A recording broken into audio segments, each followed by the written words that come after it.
Today our conversation is about religion, worship.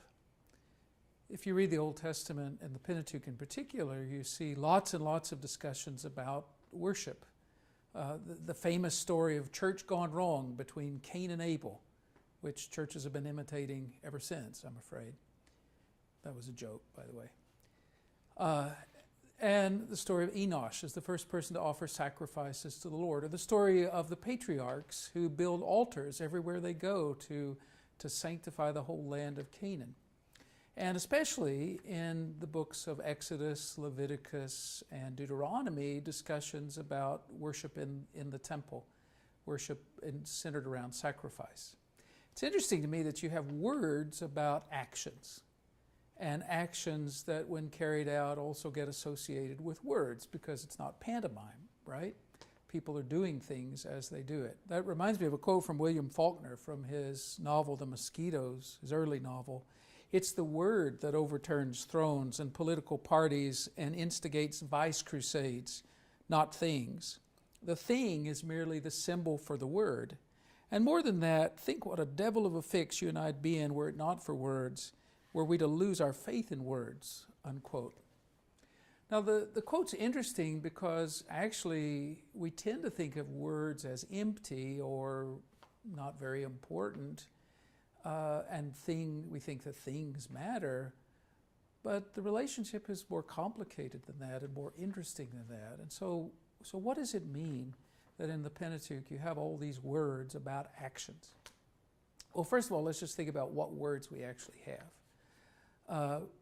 In the book of Exodus, there's a movement in the narrative that we talked about in our last conversation. And that narrative was how the people of Israel, nameless, hopeless in the land of Egypt, are liberated by God through a series of, catastrophes if you're Egyptian, or acts of deliverance if you're Israelite.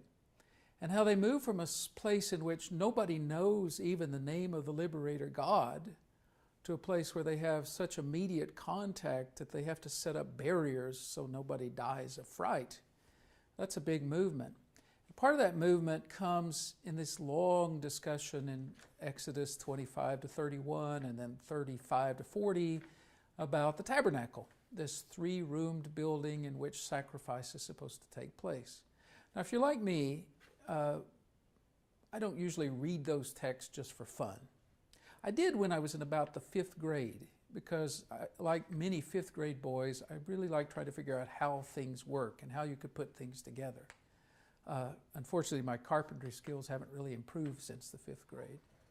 But these are texts not just about carpentry or about, where do you put this or that.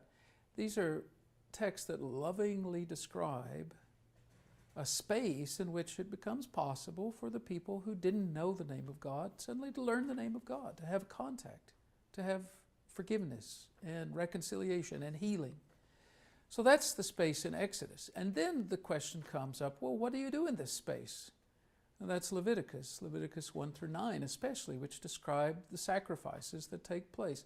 Not in every detail, because it's not really a manual for how to do sacrifice. That you have to learn if you're a priest from your parents, who would show you how to do it. But it's a description so that the words can be available to the general Israelite public about what basically they need to do and when they need help and when they don't. It's also a text that talks about how there's just one place where God is met in sacrifice, not many places.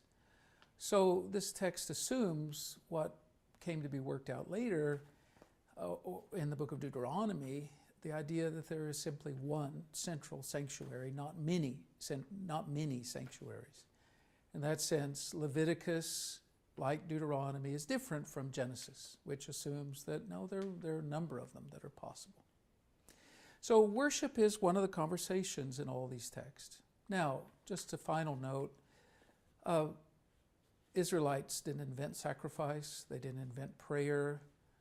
They weren't the first people to build temples. They weren't the first people to have priests.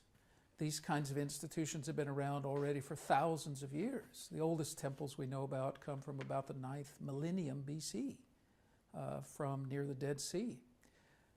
And even the design of the temple that Solomon goes ahead and builds in 1 Kings chapter 6 through 8 is similar to floor plans you see in Syria from the same time. 3 rooms, each one holier and more exclusive than the one outside of it.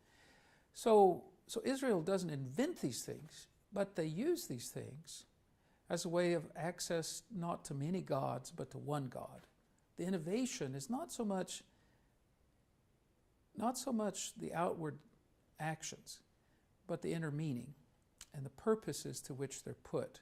One God, a united people, pursuing an ethical life, a life of freedom and a life of meaning.